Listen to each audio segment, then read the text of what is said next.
Bones. He gravat això a part perquè feia molt de vent i hi havia molt de soroll. Aquí es veuen les imatges de la banda nord del mirador de Cap de Planes.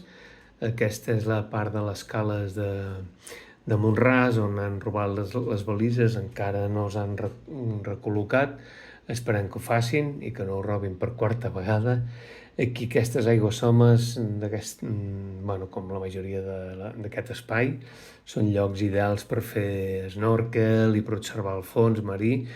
Per això demanem que les embarcacions es col·loquin uns metres enrere, permetin a la seva tripulació, a la seva mainada i la gent que vingui a peu que puguin observar els valors naturals.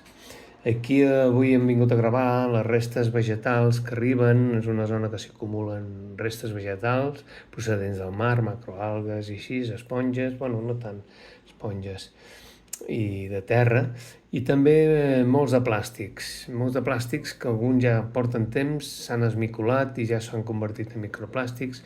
Això és la típica massa que es fa, que surten pels emissaris, detergent juntament amb paper higiènic i residus fecals, amb les pluges van a parar a mar. Aquí veieu molts de plàstics i molts de triturats, molts de colors, Porexpan, també moltíssim Porexpan, que també costa molt de desfer, és un gran contaminant del nostre mar, juntament amb els nanoplàstics i plàstics més grans. Esponges de mar, malauradament, no se'n veuen gaires. Això és un problema de fa molts anys, evidentment, ja se sap, no? Algunes restes queden aquí a la sorra, altres s'han quedat al mar, moltes ingerides per animals barrejats amb les algues. Tot això és un gran contaminant perquè porten adherits molts de productes químics, des de disruptors endocrins, contaminants permanents, molta porqueria que passa a la cadena tròfica i a la cadena alimentària, i després arriba, evidentment, als humans, no? I ara tenim nanoplàstics a tot el cos, fins i tot el cervell, i això provoca molts de problemes i moltes malalties.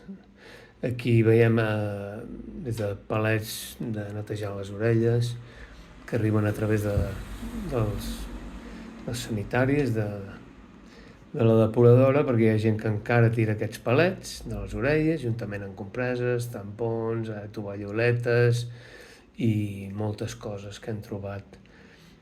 No és un any especialment que arribi molta merda. Això és una clova de sèpia, petitona, que està per aquí. Hi ha tall de cautxo. Això és semblen ous d'algun animal, no sé si és un crustaci o què. Porexpan, també n'hi ha moltíssim, com he dit, molt esmicolat, també ja impossible retirar, no? Igual que els microplàstics. Els plàstics es poden retirar quan són grans, com alguns d'aquests. Malauradament no anava preparat i no portava bosses, sempre porto bosses, n'he recollit molta porqueria, amb bosses industrials i tot. El 2006 va arribar una gran massa de porqueria procedent de França que va infectar tota aquesta zona i va contaminar aquesta zona i fins i tot la gent retirava residus. Com veieu,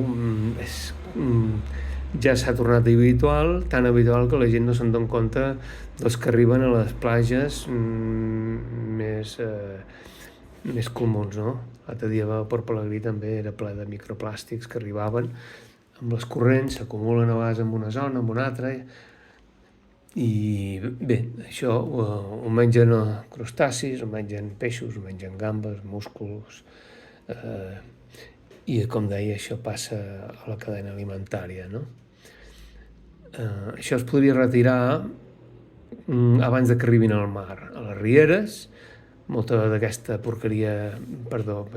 restes vegetals, que no és porqueria, ve de les rieres. Això sí que és porqueria. Tot això són microplàstics.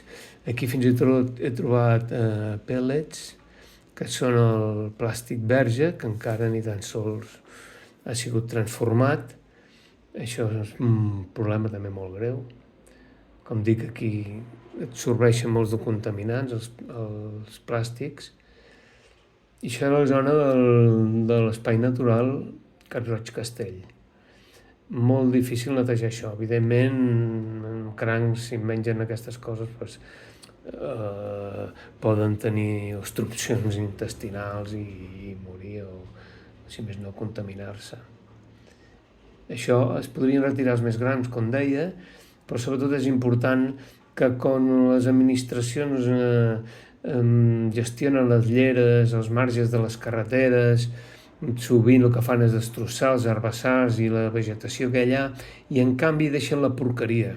No només la deixen, no la retiren, això és la brutícia de veritat, sinó que a més les micolen, les màquines la trituren més i fa que sigui més complicat de recollir, sobretot quan arriba al mar.